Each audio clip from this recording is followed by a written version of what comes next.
dans le prochain épisode de Demain nous appartient. Tandis que Nord et Jules sont de retour, Souleymane est déçu de ne pas avoir trouvé Valérie. En parallèle, Alex veut dire la vérité à Chloé et les médecins constatent que Fleur peut communiquer. Capture d'écran TF1. Attention, les paragraphes qui suivent contiennent des spoilers sur l'épisode de Demain nous appartient diffusé lundi soir sur TF1. Si vous ne voulez rien savoir, ne lisez pas ce qui suit. Lundi 2 décembre dans Demain nous appartient.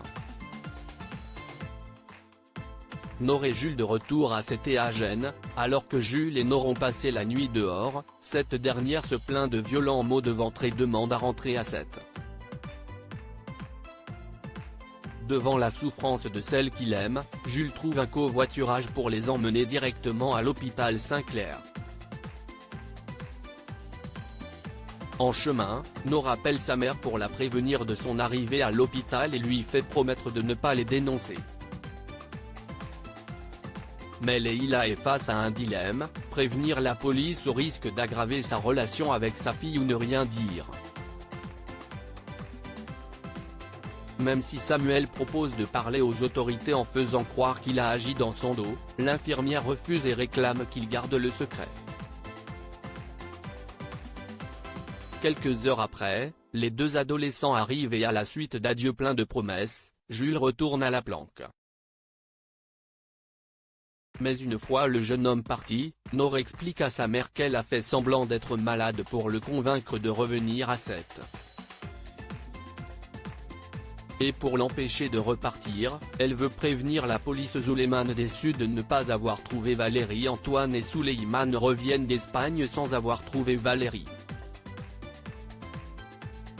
Voyant son fils déçu par cet échec, Antoine déclare qu'il ne doit pas avoir de regrets.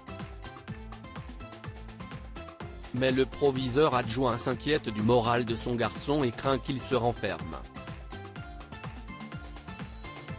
Pour l'aider, Antoine donne rendez-vous à Ariane Ospoon étant donné qu'elle est l'unique confidente de Souleymane. Après qu'il s'est excusé de son comportement lors de leur dernière rencontre, il sollicite la jeune femme pour qu'elle l'aide à soutenir l'adolescent dans cette épreuve difficile. En fin de journée, Souleymane est surpris de voir Ariane chez eux.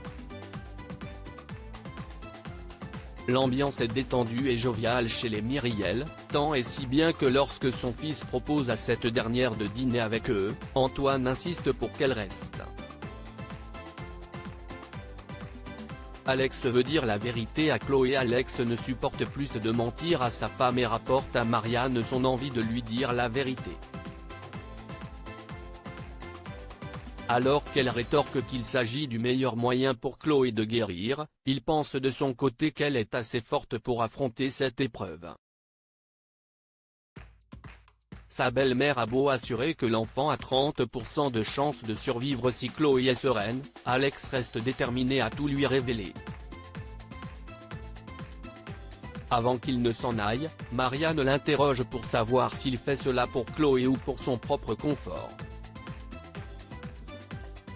Rien n'y fait, il est déterminé à avouer la réalité de la situation à sa femme et il se rend dans sa chambre. Mais lorsqu'elle lui dit se sentir bien et avoir retrouvé le moral, Alex décide de ne rien dire. Les médecins constatent que Fleur peut communiquer. Victoire a remarqué certains gestes chez Fleur la semaine passée mais elle reste toutefois convaincue qu'il s'agit de mouvements réflexes. Persuadée que son amie peut les entendre, Anna l'enjoint une nouvelle fois à bouger les doigts.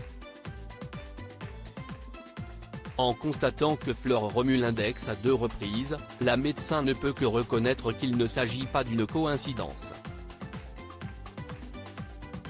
Plus tard, Arnaud et Bart sont dans le bureau de Marianne qui indique que l'hématome de Fleur se résorbe.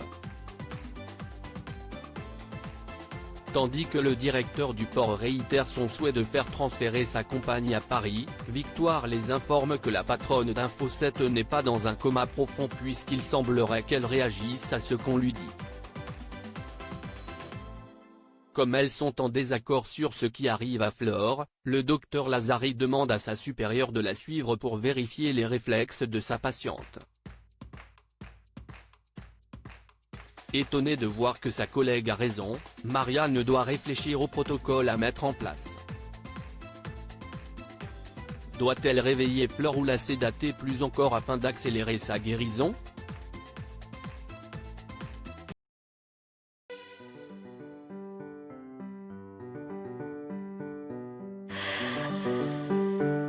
The man I love just had a heart